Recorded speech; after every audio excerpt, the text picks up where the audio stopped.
This is Transformers96 here with another review. This time it is of the Spider-Man Legends Infinite Series Deadliest Foes, the Ultimate Beetle from the Ultimate Green Goblin Build-A-Figure wave. So let's go over the package really fast. Like I said in my Electro review, I love this packaging. I think it's a great style of package, a fantastic modernization of the Legends series packaging.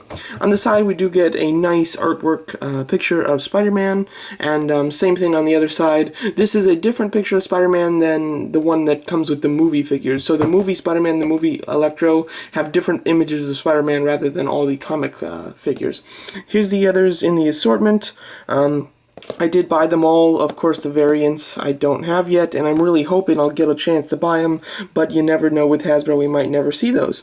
Here's the Build-A-Figure all put together and the pieces that you get with it, and then here's a picture of Beetle and his variant, which will be Boomerang. I'm certainly not a fan of Boomerang or anything, but I think that this figure looks really nice. It looks like it's fun, and it looks like it's a character that I don't know too much about, and I don't think they've made many figures, if they've ever made a figure of this character, so I'm excited to get this one, so I really hope that we do get it.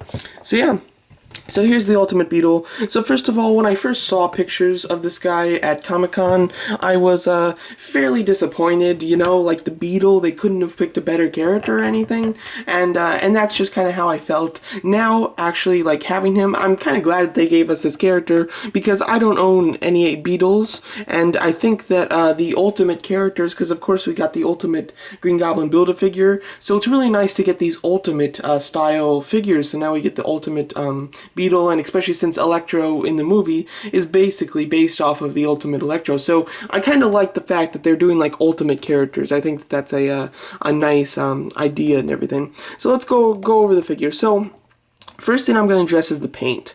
I do have some problems with this guy's paint. Well, before I do paint, let's go to the sculpt.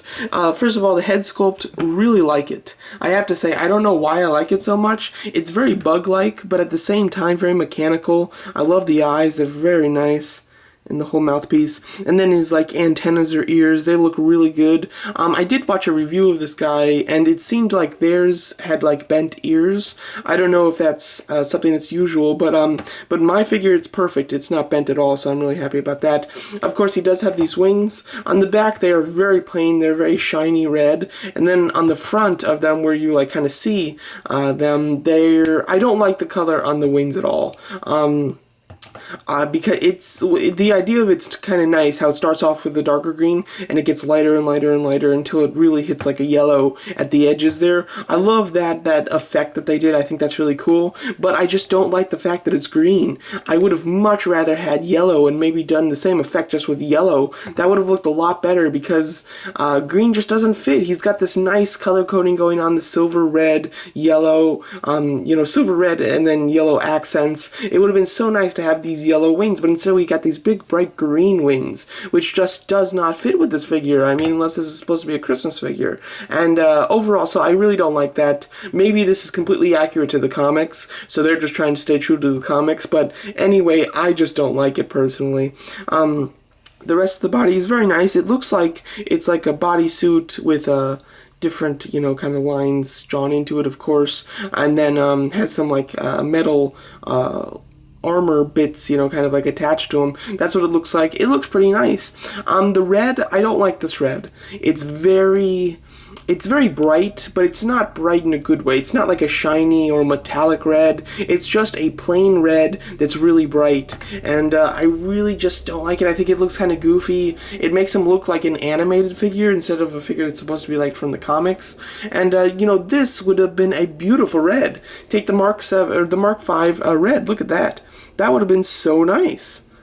So the bright red, I just really don't like. I think that it's very cartoonish in its look, and overall that is quite disappointing. The silver, on the other hand, I absolutely love. It's very shiny, and it really gives you that nice feel. This is definitely going to be a noticeable figure on your shelf because of the shine and the multicolored, but overall it is pretty nice as far as the silver is great, so yeah. He's got these like kind of, I guess these are guns on his arms, which I kind of like. I think that it looks pretty good, and overall looks nice. I like that there are yellow accents on it. I think that that's very cool. It's nice to see the the color tying in. The hands are a little strange. I like the fact that they're silver and they've got some nice like knuckle pieces, and then they go into like just the red suit. I think that looks really good. But they're like open, and you know, he's not supposed to hold anything, so I don't know what that's about. I would have much rather had some like some, you know, just regular hands that are open, or even just fist hands. So that would have been nice, but that's a shame that we did not get that. The feet are really nice. I think that they look really cool. They're very long, and of course you've got the mechanical like toes and everything, the whole bit. It looks very cool. This is definitely neat because it's a completely new sculpt. I'd be dead surprised if there's any part of this that's reused, and so far I haven't been able to identify it if there is. So very nice overall, do like that. One thing with the backpack is it just doesn't stay on. I mean, it stays on. It doesn't stay flush on his back. You can see in between it, which is just annoying, you know? I don't know. There you go, you can kind of see. As you can see, you can like see in between it. I wish that it was more flush and designed to be more completely going on his back rather than being off of his back just a bit. So overall, don't love that.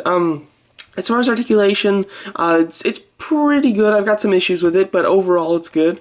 He does have a ball hinge neck, which is really nice, so he can look up really far, especially with a flying figure. It's always good to have that.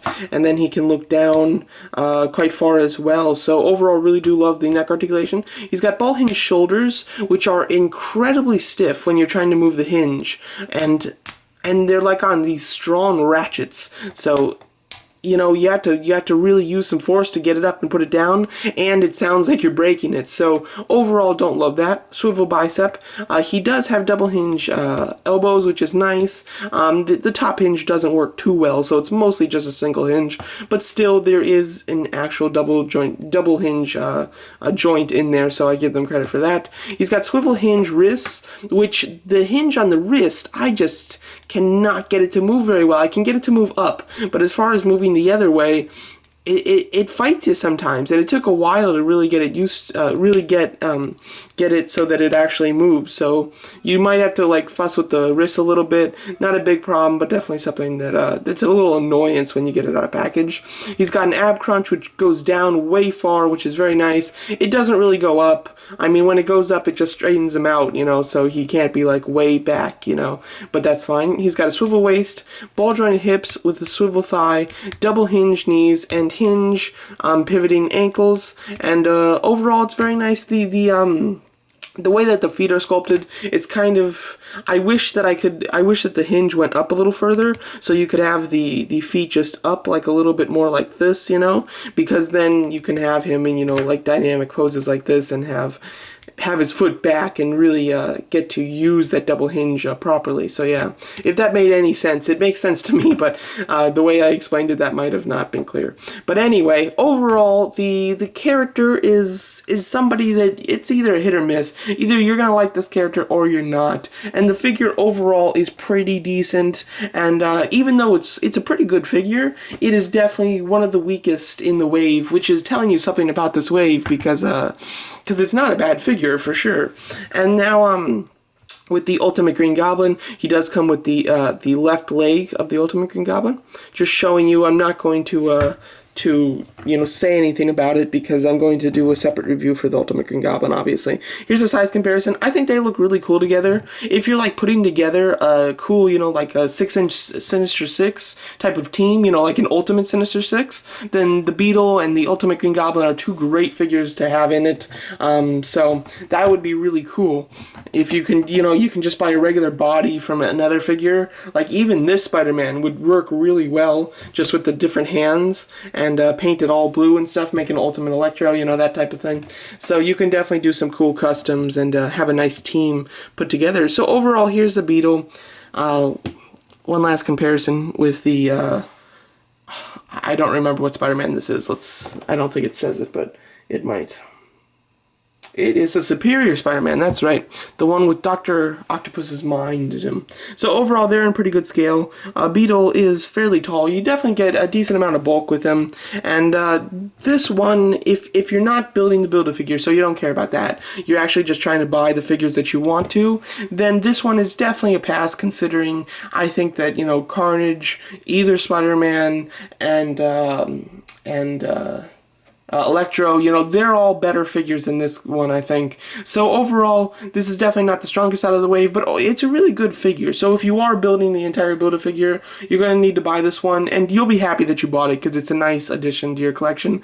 If you're not into these odd characters that aren't very mainstream, then you definitely are probably not going to like this one. For me, I liked it just because, you know, it's a unique character, and this is my first Beetle figure, of course. And overall, he's pretty nice. Definitely a few faults, but not too bad for a pretty decent figure from this series. So there you go. So that's my review of the Spider-Man Legends Infinite Series Deadliest Foes Ultimate Beetle. Thanks for watching.